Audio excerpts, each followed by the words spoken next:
I'm Babu Owino, Member of Parliament for Embakasi East Constituency. Today I'm here to talk about the witch hunt that is coming from the government. The government of the day, the state has realized that our popularity has really grown and that they want to manage, they want to dwarf this popularity. They have approached Babu Owino on several occasions so that Babu can work with government, but Babu has refused and has said clearly that he wants to work for Kenyans, and that if the government was offering services to citizens, the services that were promised during the campaign periods, if they were working, if the cost of living was reduced, if taxes were reduced, if there were jobs for Kenyan citizens, if the health sector was working, if education sector was working, then Babu Owino would not have any business opposing the government. But why do we oppose the government?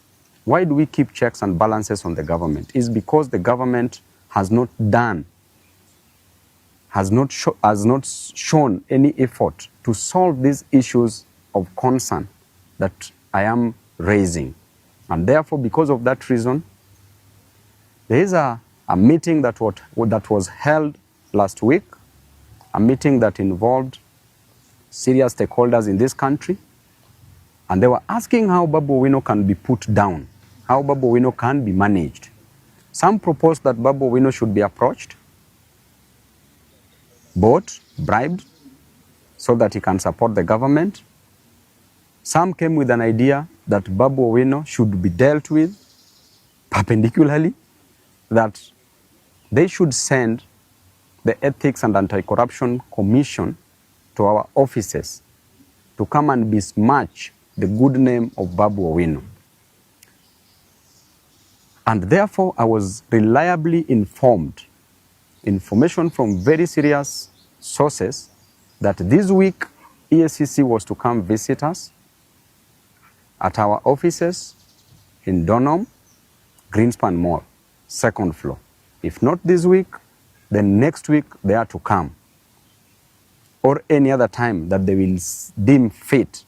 And the intention is very clear, that we need to put Babu down. We need to tell the public that there are corruption allegations in Embakasi East office. And I want to tell you clearly that the Auditor General produced a report for all the constituencies, the 290 constituencies in this country.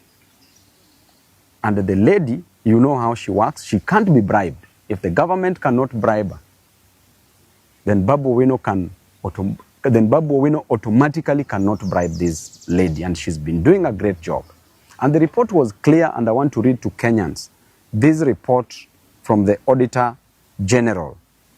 I want to go to the conclusion because this is a public document. Report on lawfulness and effectiveness in use of public resources.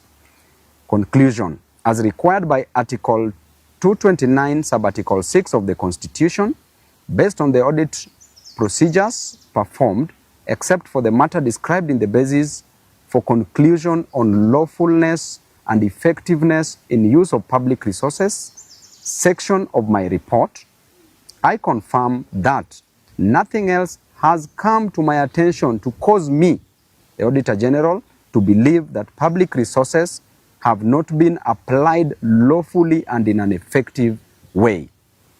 If this report came from the Auditor General and it is a public document, then why does the government want to use Eacc to come and intimidate Babu Owino? I want to tell the Eacc that you are an independent body. Do not get involved in this politics. And by the way, the office is very open. Anytime you want to know about any project in Embakasi's constituency, we have done all the projects that we advertised in Embakasi's constituency. And there is a clear procedure on how the tenders are awarded in any public office. All the procedures as confirmed by the funds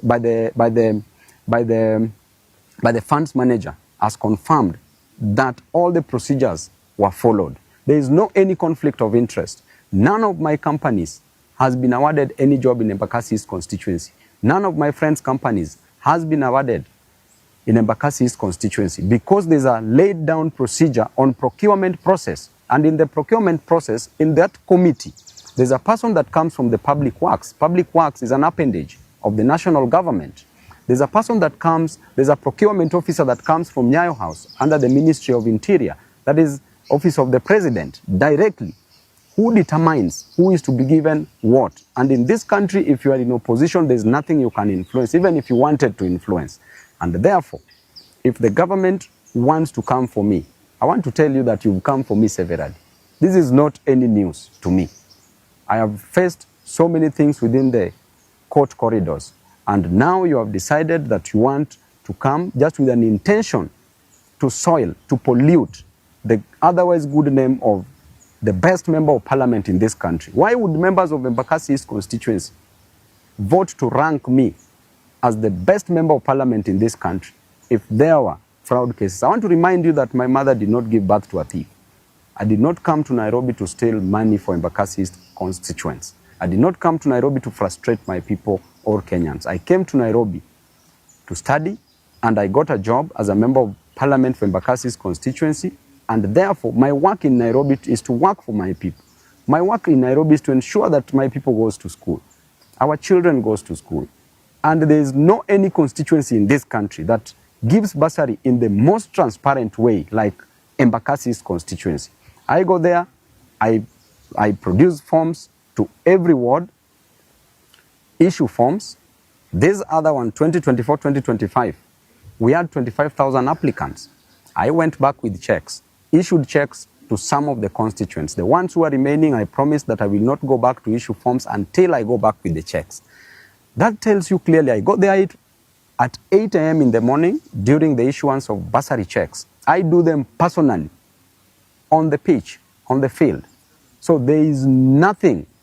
So Eacc, we know the officers that are being used, both at the national level and at the county level. You need to start investigating the county of Nairobi where money is stolen on a single second, single minute, single day, single month.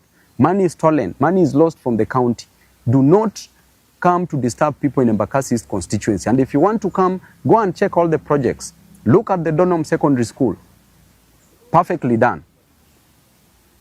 Look at Tasia that you want to stop now that you don't want us to build. Tasia Primary School. It has not even been awarded. The tender was just put up the other day, was advertised the other day. It has not been awarded. And now we are being informed that you want to stop the construction of that school. Why would you do that? Why are you an enemy of progress as a government? We were elected to work, and I was elected by my people to work, and I have an independent mind to work. I will not suspend my brains to support any other person, no matter how much you coerce me. It doesn't matter. There are people that you can coerce, there are people that you can put pressure on, but you can never put pressure on me. I know where I'm going, and I will reach there no matter what. It doesn't matter. And I want to tell you, the Eacc, keep off this war. This is not your war. Don't be used, don't be misused, don't be abused into doing things that is not within your mandate. Right now, why don't you go and consult with the Auditor General on this report? Why do you want to come and intimidate people in Embakasi East constituency? And after all, the much you can do is just to take somebody to court. What else can you do? So mwachane na upuzi na ujinga mingi watu wa Eacc.